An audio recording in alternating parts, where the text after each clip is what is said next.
Assalamualaikum warahmatullahi wabarakatuh.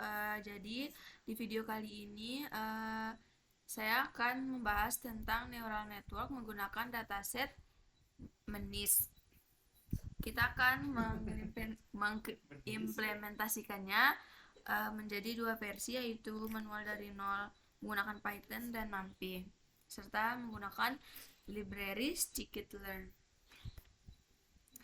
Selanjutnya, arsitektur yang kita gunakan adalah 20 inputan, kemudian masuk ke hidden layer 1 dengan 4 neuron, dan aktivasi ReLU, lalu hidden layer kedua. Juga 4 neuron dengan ReLU, dan terakhir output layernya itu 10 neuron. Dengan aktivasi softmax, loss function yang kita pakai adalah cross entropy, dan kita training selama 42 epoch dengan learning rate 0,04.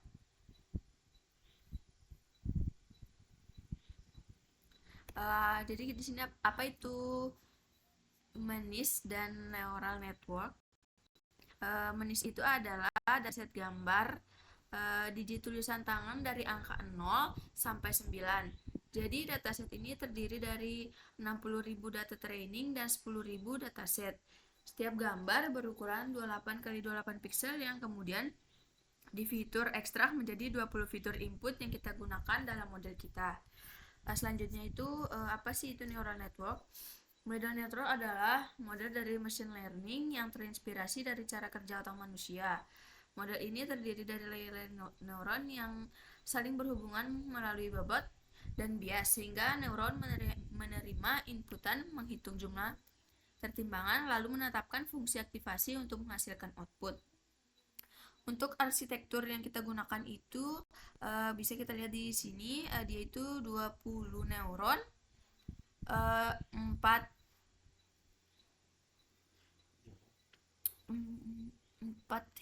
neuron dan ReLU dengan aktivasi ReLU dan output layer 10 dengan neuron softmax. Terus selanjutnya ada hyperparameter yang kita gunakan, yaitu learning rate 0,04 dengan total 42 epoch, dan batch size-nya itu 50 sampel per epoch.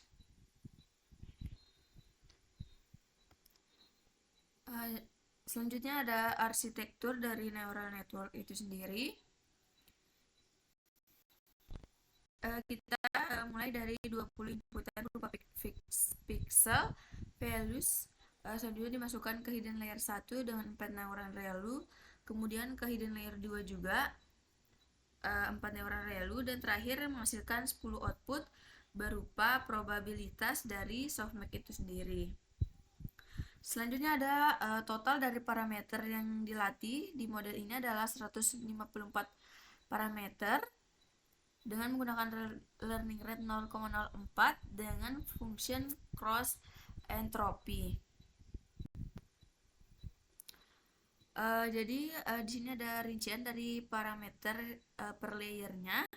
Jadi hidden layer 1 itu punya 20 kali 4 sama dengan 80 bobot yang ditambah. Ditambah 4 bias, jadi totalnya itu 84 parameter.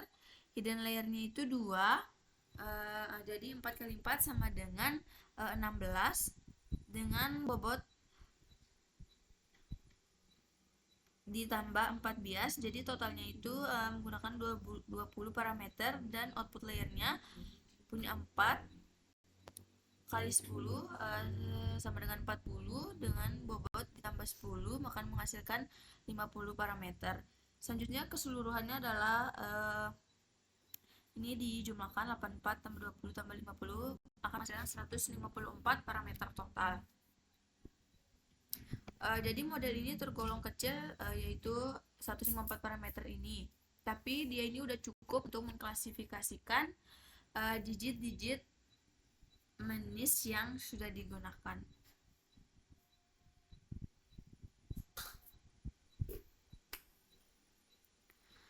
Selanjutnya di sini ada fungsi aktivasi ReLU dan softmax. Jadi kita gunakan itu dua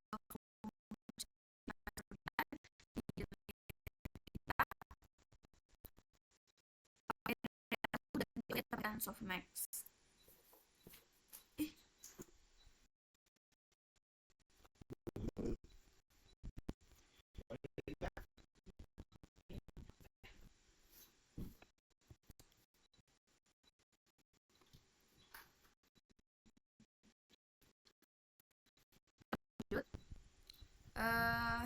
Jadi relu atau rectified linear unit memiliki rumus f dari z sama dengan max 0 dan z. Artinya jika nilai positif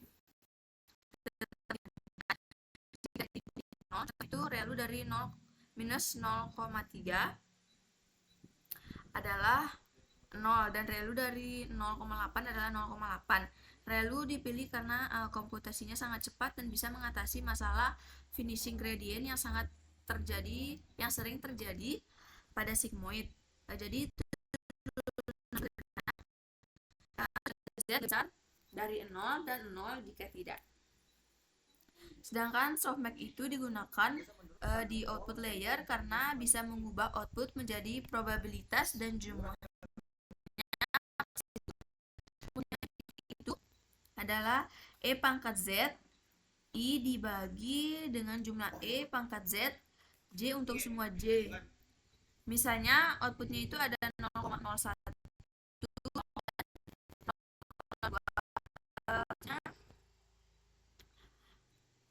0,05 dan seterusnya.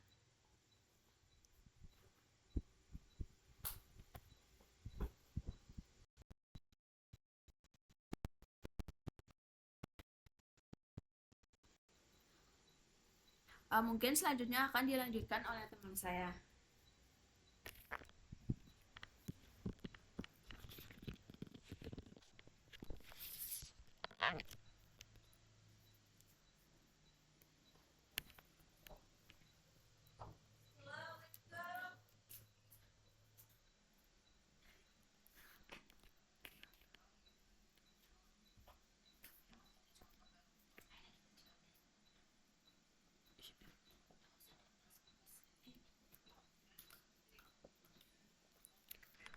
Baik, saya akan melanjutkan penjelasan ini, di mana di sini ada forward propagation.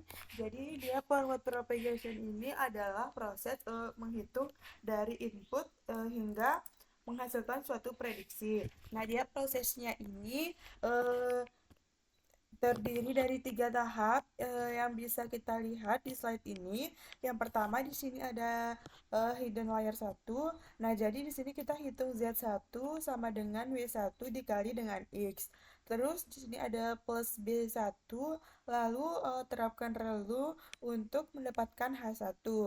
Matriks W1 berukuran 4 kali 20 dikalikan input X berukuran 20 dikali 1 menghasilkan H1 berukuran 4 kali 1. Nah, tahap yang kedua di sini ada di hidden layer 2. Kita hitung Z2 sama dengan W2 dikalikan dengan H1 plus B2. Lalu kita terapkan relu untuk mendapatkan H2. Nah, W2 berukuran 4 kali 4 sehingga menghasilkan H2 berukuran 4 dikali 1. Nah, yang tahap ketiga di sini ada output layer. Nah, jadi OD ini kita hitung Z3 sama dengan W3 dikalikan H2 plus B3. Lalu terapkan softmax untuk mendapatkan YH. W3 berukuran 10 kali 4 sehingga menghasilkan YH berukuran 10 kali 1 yaitu vektor probabilitas untuk 10 kelas digit.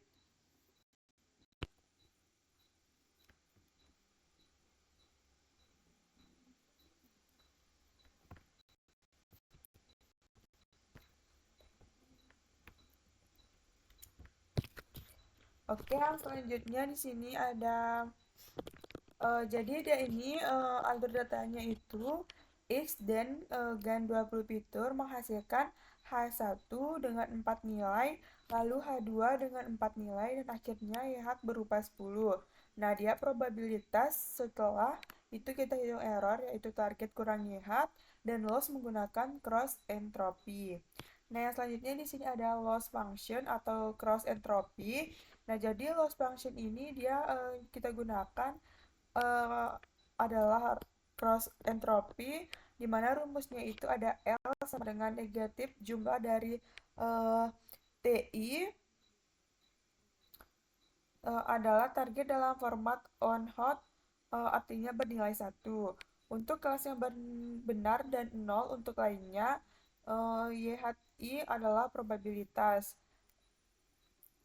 Nah, di sini ada contohnya di mana misalnya targetnya itu digit 3, jadi dia itu on hot, encodingnya adalah 0, 0, 0, 1, 0, 0, 0, 0. Ini ya teman-teman. Jika prediksi model benar dan contoh evidence tinggi, misalnya YH, untuk kelas 3 adalah dia akan menghasilkan 0,90. Maka lossnya itu negatif log dari 0,90. Nah, jadi dia sama dengan 0,105. Loss ini sangat kecil. Artinya modelnya itu sudah sangat yakin dengan prediksinya. Nah, sebaliknya kalau prediksinya salah, misalnya YH untuk kelas 3 hanya 0,05, maka lossnya itu dia akan negatif dari log 0,5 sama dengan 3,0. Nah, loss ini besar, dia menandakan model perlu diperbaiki. Nah, jadi tujuannya ini dia dari training, dia meminimalkan loss menggunakan gradient descent, untuk loss turun akurasi akan naik.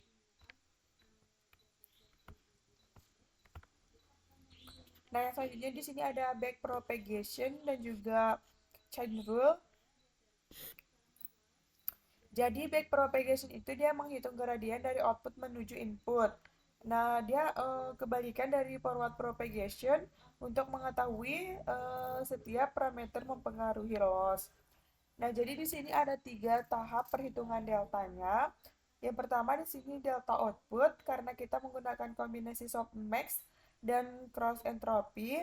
Jadi turunannya itu sederhana. Misalnya delta O sama dengan YH, kurangi T, ini dia itu vektor berukuran 110 dikali dengan 1. Nah, yang kedua di sini ada delta hidden layer 2. Deltanya ini kita hitung dengan Menstropos matriks W3. Lalu dia dikalikan delta output, terus dia dikalikan turunan relu dari Z2 secara matriks. W3 transpose berukuran 4 kali 10 dikali delta O berukuran 10 kali 1, sehingga hasilnya yaitu 4 dikali 1. Yang ketiga di sini ada delta hidden layer 1. Nah, jadi di sini itu letak unik dari chain rule ini, karena setiap neuron hidden layer 1 itu dia pengaruhi loss melalui 2 jalur. Ya, misalnya kayak melalui neuron pertama hidden layer 2 dan melalui neuron kedua hidden layer 2. Jadi dia pengaruhnya harus dijumlahkan. Nah, rumusnya itu delta H1 sama dengan W2 transpose dikali delta H2, terus dia dikalikan turunan relu dari Z1.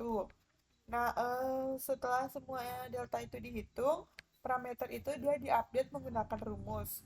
Parameter baru itu sama dengan parameter lama dikurang alpha dikali gradien sama dengan alpha atau learning rate sebesar 0,4. Nah, jadi kesimpulan dari chain rule ini dia menghubungkan turunan berantai, misalnya DL